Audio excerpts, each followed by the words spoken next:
মাঝরাতে মেয়েলি কণ্ঠের কান্নার আওয়াজে ঘুম ভেঙে গেল মিহির। ঘুমের রেশ কিছুটা কাটতেই বুঝতে পারল কান্নার শব্দটা মাহিরের ঘরের ভেতর থেকে আসছে। মিহি বিছানা থেকে নেমে ঘরের দরজা খুলে মাহিরের ঘরের দরজার সামনে গিয়ে দাঁড়ালো। তবে বুঝতে পারল না ভেতরে কে কান্না করছে। দরজায় নক করবে করবে ভেবেও আর নক করা করল না। মাহির যদি কিছু বলে এই ভয়ে। ভেতরে কে কাঁদছে এটা বোঝা না গেলেও কোনো মেয়ে কাঁদছে এটা বাহির থেকে স্পষ্ট বোঝা যাচ্ছে। মাহিরের রুমের পাশেই মেহেরিমার রুম। মেহেরিমার রুমের পাশে মধুরিমার রুম। মিহি কী করবে বুঝতে না পেরে সোজা গিয়ে দাঁড়ালো মধুরিমার রুমের সামনে। এত রাতে আপুকে ডাকবে কি ডাকবে না এসব ভাবতে ভাবতেই দরজার হাত রাখলো মিহি। দরজায় হাত রাখার সাথে সাথে দরজাটা খুলে গেল, কিন্তু রুমের ভেতরে মধু নেই। এবার মিহি একটু আন্দাজ করতে পারল তাহলে মাহির ভাইয়ের রুম থেকে যে কান্নার আওয়াজ আসছে সেটা কি তাহলে মধু আপুর কান্নার আওয়াজ।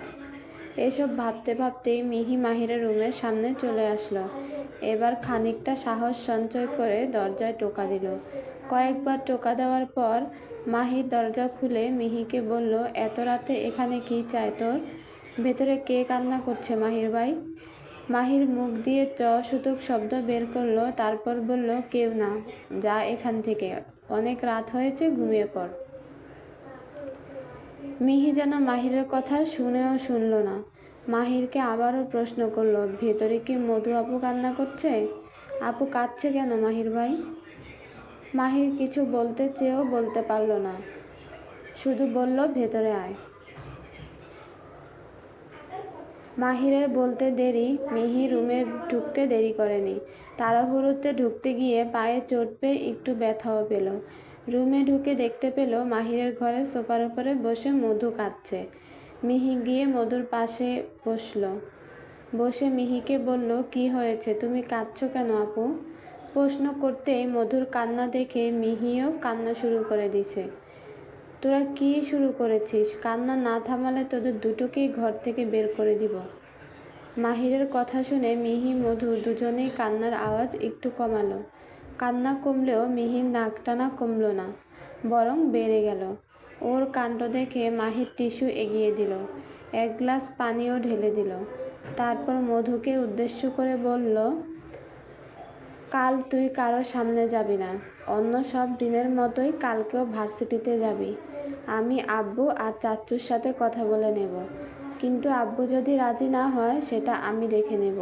কাল নয়নের সাথেও আমি কথা বলবো, টেনশনের কোনো কারণ নেই, চিন্তা করিস না, আমি আছি। মিহি শুধু নীরব দর্শকের মতো শুনেই গেল। তবে এতটুকু বুঝতে পারলো তার আপু বিয়ে করবে না বলেই এতক্ষণ ধরে কান্না করছিল। তবে মিহি এটা বুঝতে পারল না মধুর বিয়ের সাথে নয়ন ভাইয়ের কী সম্পর্ক। তাহলে কি মধু আপু নয়ন ভাইয়াকে ভালোবাসে? নানান রকম চিন্তা মাহির ছোট্ট মাথায় ছুটোছুটি করছে। ঠিক তখনই মাহির মিহির উদ্দেশ্যে বলল, ছোট মাথা এত খাটাতে হবে না, এখন দুজনেই ঘুমোতে যা। সকালে ঘুম থেকে ওঠার পর মিহি সবার আগে মাহিরের রুমের সামনে গেল, কিন্তু মাহির ঘরে নেই। একেবারে ফ্রেশ হয়ে নিচে চলে গেছে নাস্তা করার জন্য। ডাইনিং টেবিলে বসতেই মাহির আব্বু চাচ্চু একে একে সবাই চলে আসলো। অবশেষে আসলো মধু আর মাহির। তারা দুজন বাহিরে ছিল। এত সকাল সকাল ওরা কোথায় গিয়েছিল কেউই জানে না। ডাইনিং টেবিলে বসা চারজোড়া চোখ মাহির আর মধুর দিকে তাকিয়ে আছে। কৌতূহল চেপে না রাখতে পেরে মাহিরের বাবা মুহিব আফসার মাহিরের উদ্দেশ্যে প্রশ্ন করলো, এত সকাল সকাল কোথায় গিয়েছিলে তোমরা, কাউকে কিছু না জানিয়ে? একটু কাজ ছিল, তাই মধুকে নিয়ে বাইরে গিয়েছিলাম। একটু থেমে মুনিব আফসারের উদ্দেশ্যে বলল, আপনার সাথে আমার মধুর বিয়ের বিষয়ে কিছু কথা আছে চাচ্চু। মুনিব আফসার আমতা আমতা করতে করতে বলল, ভাইজান থাকতে মধুর বিয়ের বিষয়ে আমার সাথে কথা বলার কি দরকার? তুমি বরং ভাইজানের সাথেই কথা বলে নিও। মাহির জানতো তার মেজো চাচ্চু এরকম কথাই বলবে। নিতান্তই সহজ সরল একজন মানুষ তিনি। তারপরেও যেহেতু মধুর বাবা তিনি, তাই তার সাথে কথা বলাটাই যুক্তিসম্মত বলে মনে করেছিল মাহি। এখন যখন চাচ্চু তার বড় ভাইয়ের উপরেই সব কিছু ছেড়ে দিচ্ছে, তাই মাহির ভনিতা না করে সরাসরি তার বাবার উদ্দেশ্যে বলল, বাবা, মধু আর নয়ন দুজন দুজনকে পছন্দ করে। ডাইনিং রুমের সবাই যেন তাজ্জব বনে গেল। সবার দৃষ্টি মধুর দিকে। তুমি যা বলছো তা কি ভেবেচিন্তে বলছো? আপনার ছেলে যা বলেছে তা ঠিকই বলেছে মনিব সাহেব। মধু আর মাহিরের পেছন থেকে কথাটি বলে উঠল সাফায়েত আলম। ইনি নয়নের বাবা। কথাটি বলতে বলতে দুই এক পা এগিয়ে এসে মধুর পাশে দাঁড়িয়ে আফসার বাড়ির সকলের উদ্দেশ্যে বলল, আমি খুবই দুঃখিত পারিবারিক আলোচনার সময়ে চলে আসার জন্য। তবে পারিবারিক আলোচনার মূল কেন্দ্রবিন্দু যখন আমার ছেলেই, তাই ভাবলাম আলোচনাতে আমিও সামিল হই। আপনাদের কোনো অসুবিধা নেই তো আমার এখানে আসাতে? সাফায়েত সাহেবের কথা শুনে আফসার বাড়ির 3 কর্তাই উঠে এসেছে। মুহিব আফসার সাফায়েত সাহেবের উদ্দেশ্যে বলল, অসুবিধা কেন হবে?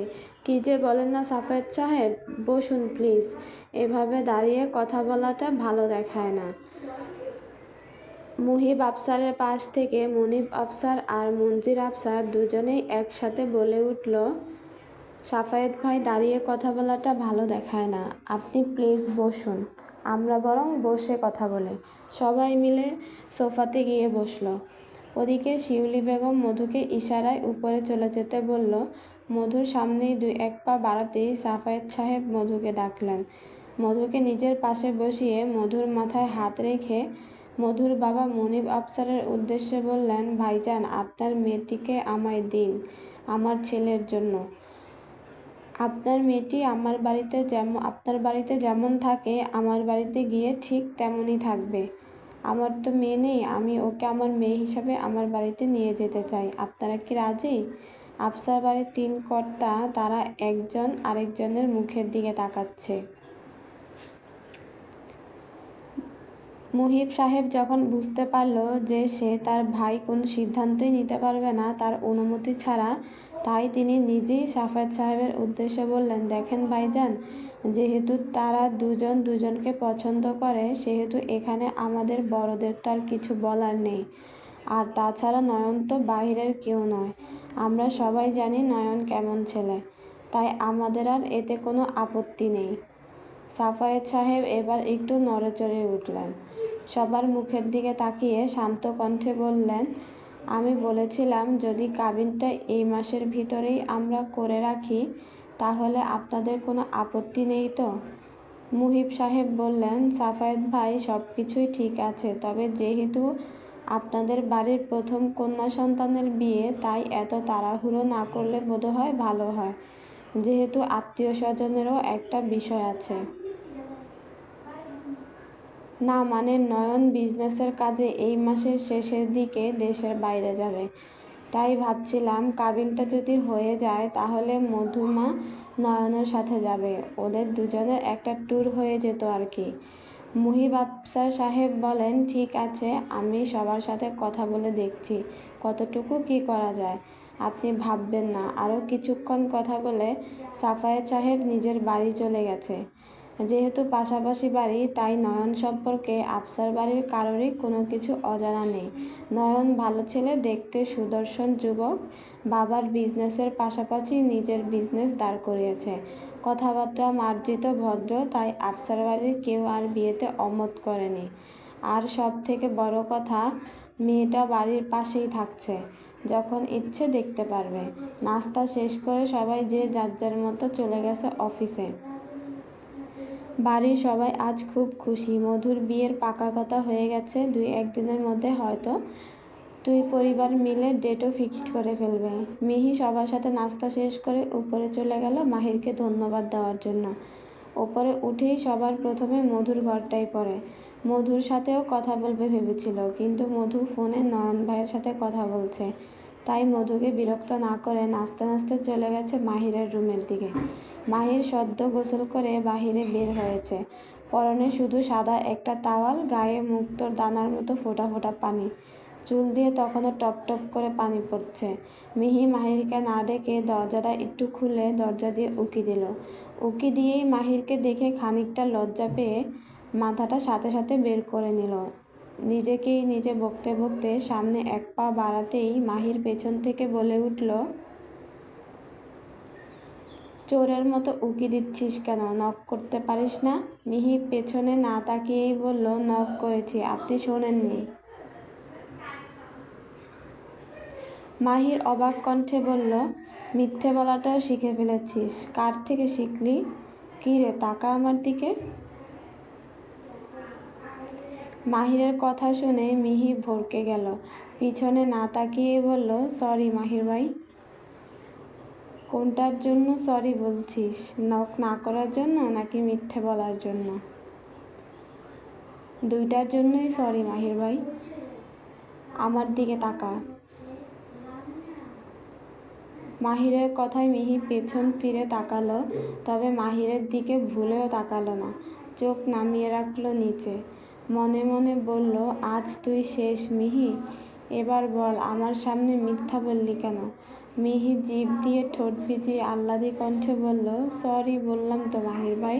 মাহির ভেজা চুলে হাত দিয়ে ঝাড়া দিল। ভেজা চুলের পানি ছিটা গিয়ে পড়ল মিহির চোখে মুখে।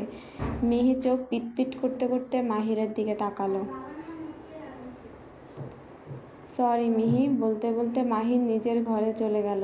মাহিরের চলে যাওয়া দেখে মিহি মুখ ভেঙচি দিয়ে মাহিরকে কপি করে বলল, সরি মিহি। ঢং।